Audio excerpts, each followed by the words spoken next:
Merci Madame la Ministre. La parole est à Monsieur Bruno Fuchs. Monsieur le Président, Monsieur le Ministre, mes chers collègues, l'inquiétude est extrême sur la situation du député malien Soumaïla Cissé. Arrivé second aux dernières élections présidentielles, Soumaïla Cissé représente la voix principale de l'opposition démocratique au Mali. Il a été capturé dans une embuscade le 25 mars dernier et nous sommes sans nouvelles depuis.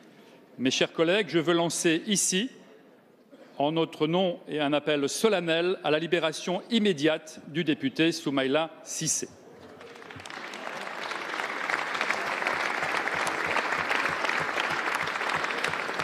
Je formule également le souhait que la France use de toute son influence pour qu'il puisse poursuivre son engagement politique le plus rapidement possible. Monsieur le ministre, rassurez-nous, rassurez sa famille et ses proches, donnez-nous enfin de bonnes nouvelles.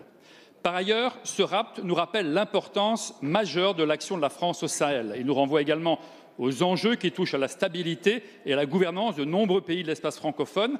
En Guinée-Conakry, par exemple, Alpha Condé, réfugié de longue date et de longues années en France, veut, comme d'autres avant lui, changer la Constitution pour l'autoriser à un troisième mandat. Mes chers collègues, je vais vous surprendre, mais par un tour de passe-passe, la Constitution ratifiée par référendum n'est pas celle qui a été publiée officiellement.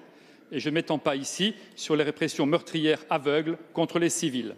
Au Gabon, le sort réservé au principal leader d'opposition, Jean Ping, assigné à résidence, doit nous alerter. Dans le même temps, le chef de l'État n'est plus en capacité de présider son pays depuis 18 mois en raison de son état de santé. Le Gabon et la Guinée, mais aussi le Cameroun, le Bénin, la Guinée-Bissau et d'autres ont tous adhéré à la charte de la francophonie et ont signé les accords de Cotonou et notamment son article 9. Ils sont loin aujourd'hui d'honorer leur signature. Monsieur le ministre, le président de la République parle d'un nouveau chemin pour les 2 prochaines années à venir. Comment la diplomatie française va-t-elle dessiner un nouveau chemin dans ses relations avec l'Afrique? Merci, chers collègues. La parole est à Monsieur Jean-Yves Le Drian, ministre de l'Europe et des Affaires étrangères. Merci. Monsieur le député Bruno Fuchs, la France avec vous, mais ici, dans cet hémicycle, dit son indignation devant la situation faite à Monsieur Soumaïla Cissé. C'est le leader de l'opposition, il a été candidat aux élections présidentielles, il est aujourd'hui pris en otage depuis 3 mois et nous appelons fortement à sa libération et nous appelons ceux qui l'enferment aujourd'hui à le mettre à la disposition de la démocratie malienne.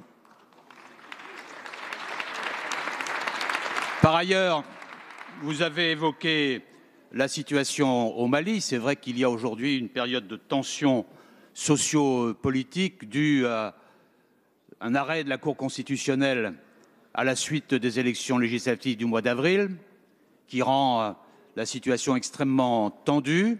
Et les présidents des États du Sahel ont exprimé dans le cadre de la CEDEAO, la conférence économique des États d'Afrique de l'Ouest, un certain nombre de propositions visant à atténuer la crise et à faire en sorte que le climat politique s'apaise. Nous souhaitons que ces dispositions initiées par la communauté économique des États d'Afrique de l'Ouest puissent être mises en œuvre par les autorités maliennes actuelles.